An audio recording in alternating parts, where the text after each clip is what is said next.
ओम शांति 18/5/69। रूहानी ज्ञान योग के ज्योतिषी। आप सभी ने बुलाया या बाप दादा ने आप सभी को बुलाया? किसने किसको बुलाया है? जो बच्चे बाप के कर्तव्य में निमित्त बने हुए हैं, उन्हों को ये बात हर वक्त याद रखनी है कि हमें हर समय हर हालत में एवर रेडी और ऑलराउंड होना है। अगर ये दो बातें सभी में आ जाएं, तो सर्विस का सबूत श्रेष्ठ निकल सकता है। लेकिन नंबरवार पुरुषार्थ अनुसार ये बातें हैं। आप निमित्त बने हुए बच्चों को ये स्लोगन याद रखना चाहिए कि जो कर्म हम करेंगे, मुझे देख और सभी करेंगे। हर समय अपने को ऐसा समझो जैसे ड्रामा की स्टेज पर सभी के सामने हम पार्ट बजा रहे हैं। एक होता है अपने आप से रिहर्सल, एक होता है स्टेज पर सभी के सामने पार्ट बजाना। तो स्टेज पर एक्ट करने वाले का अपने ऊपर कितना ध्यान रहता है। एक एक एक्ट पर हर समय अटेंशन रहता है। हाथों पर, पाँव पर, आँखों पर, सभी पर ध्यान रहता है। अगर कोई भी बात नीचे ऊपर होती है तो एक्टर के एक्ट में शोभा नहीं देती। तो ऐसे अपने को समझकर चलना है। 3 मिनट का रिकॉर्ड जब भरते हो तो कितना ध्यान देते हो? आप सभी अपने 21 जन्मों का रिकॉर्ड भर रहे हो, तो भरते समय बहुत ध्यान रखना है।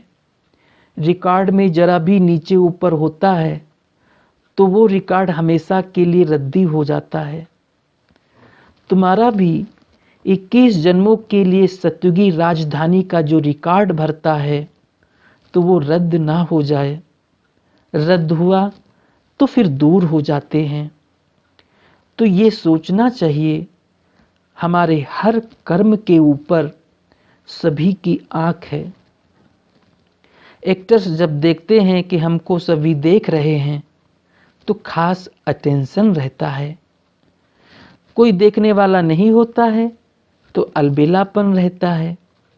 तो हमेशा समझना चाहिए, हम भल अकेलेपन में कुछ करते तो भी सृष्टि के सामने हैं। सारी सृष्टि की आत्माएं चारों ओर से हमें देख रही हैं।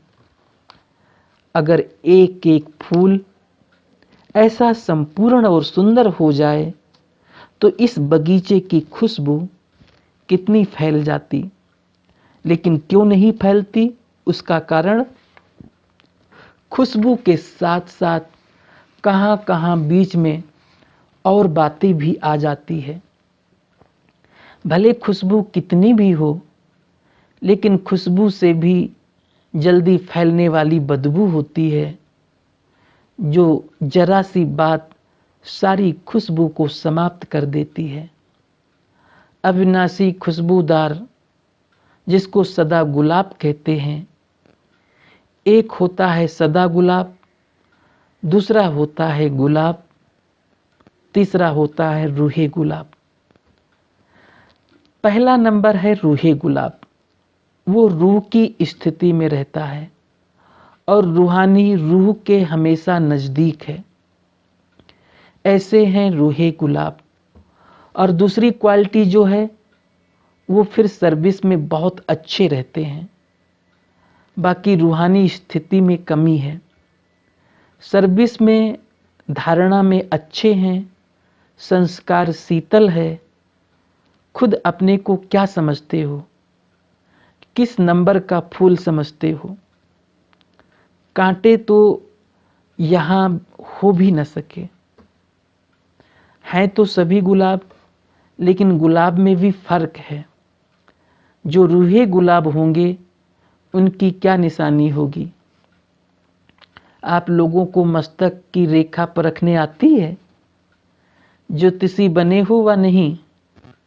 बाप दादा जो ज्ञान और योग की ज्योतिषी दिखाते हैं, उनसे क्या देखते हो? हर एक के मुखड़े से, नयनों से, मस्तक से मालूम पड़ता है। इसमें भी विशेष मस्तक और नैनों से मालूम पड़ता है। आप ज्योतिषी बनकर हर एक को परख सकते हो। नैनों में और मस्तक में वो रेखाएं जरूर होती हैं। किसको परखना, ये भी ज्योतिष विद्या है। तो ये जो विद्या है परखने की, ये कईयों में कम है। ज्ञान और योग सीखते हैं, लेकिन ये परखने की ज्योतिष विद्या भी जाननी है। कोई भी व्यक्ति सामने आए तो आप लोगों को तो 1 सेकंड में उनके तीनों कालों को परख लेना चाहिए। एक तो पास्ट में उनकी लाइफ क्या थी और वर्तमान समय उनकी वृत्ति, दृष्टि और भविष्य में कहाँ तक ये अपनी प्रारब्ध बना सकते हैं, ये जानने की प्रैक्टिस चाहिए। ये परखने की जो नॉलेज है वो बहुत कम है। ये कमी अभी भरनी चाहिए। वर्तमान समय जो आने वाला है उसमें अगर यह गुण नहीं होगा, कमी होगी, तो धोखे में आ जाएंगे। कई ऐसी आत्माएं आपके सामने आएंगी जो अंदर एक और बाहर से दूसरी होंगी। परीक्षा के लिए आएंगी, क्योंकि कई समझते हैं कि ये सिर्फ रटे हुए हैं, तो कई रंग रूप से, आर्टिफिशियल रूप में भी परखने के लिए आएंगे, भिन्न भिन्न रूप से। इसलिए ये ध्यान रखना है कि ये किस लिए आया है, उनकी वृत्ति क्या है, और अशुद्ध आत्माओं की भी बड़ी संभाल करनी है। ऐसे ऐसे केस भी बहुत होंगे। दिन प्रतिदिन पाप आत्माएं तो बहुत होते हैं। आपदाएं, अकाले मृत्यु, पाप कर्म बढ़ते जाते हैं, तो उन्हों की वासनाएं जो रह जाती है वो फिर अशुद्ध आत्माओं के रूप में भटकती हैं। इसलिए ये भी बहुत बड़ी संभाल रखनी है। कोई में अशुद्ध आत्मा की प्रवेशता होती है तो उनको भगाने के लिए एक धूप जलाते हैं और आग में चीज को तपाकर लगाते हैं और लाल मिर्ची भी खिलाते हैं। तो आप सभी को फिर योग की अग्नि से काम लेना है। हर कर्मेंद्रियों को योग अग्नि में तपाना है, फिर कोई वार नहीं कर सकेंगे। थोड़ा भी कहाँ ढीलापन हुआ, कोई भी कर्मेंद्रियां ढीली हुई तो फिर प्रवेशता हो सकती है। वो अशुद्ध आत्माएं भी बड़ी पावरफुल होती हैं, वो माया की पावर भी कम नहीं होती। ये बहुत ध्यान रखना है। और कई प्राकृतिक आपदाएं भी अपना कर्तव्य करेंगी। उसका सामना करने के लिए अपने में ईश्वरीय शक्ति धारण करनी है। उस समय स्नेह नहीं रखना है, उस समय शक्ति रूप की आवश्यकता है। किस समय स्नेह मूर्त, किस समय शक्ति रूप बनना है, ये भी सोचना है। इन सभी बातों में शक्ति रूप की आवश्यकता है। अगर कोई ऐसा आया और उनको ज़्यादा स्नेह दिखाया तो कहाँ नुकसान भी हो सकता है। स्नेह बाप दादा और दैवी परिवार से करना है, बाकी सभी से शक्ति रूप से सामना करना है। कई बच्चे गफलत करते हैं जो उन्हों के स्नेह में आ जाते हैं, वो स्नेह वृद्धि होकर कमजोर कर देता है। इसलिए अब शक्ति रूप की आवश्यकता है।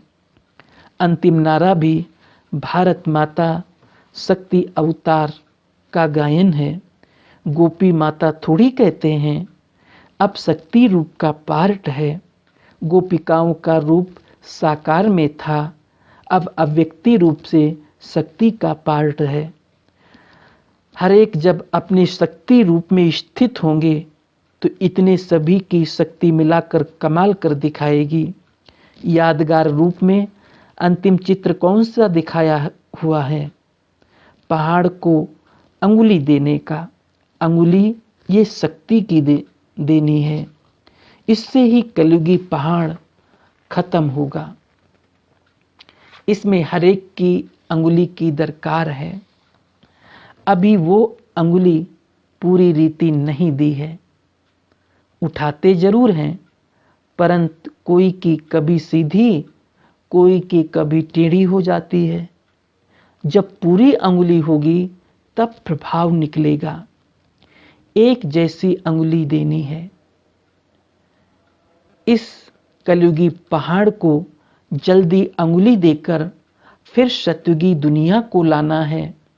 साकार के साथ स्नेह है तो जल्दी जल्दी इस पुरानी दुनिया से चलने की तैयारी करो।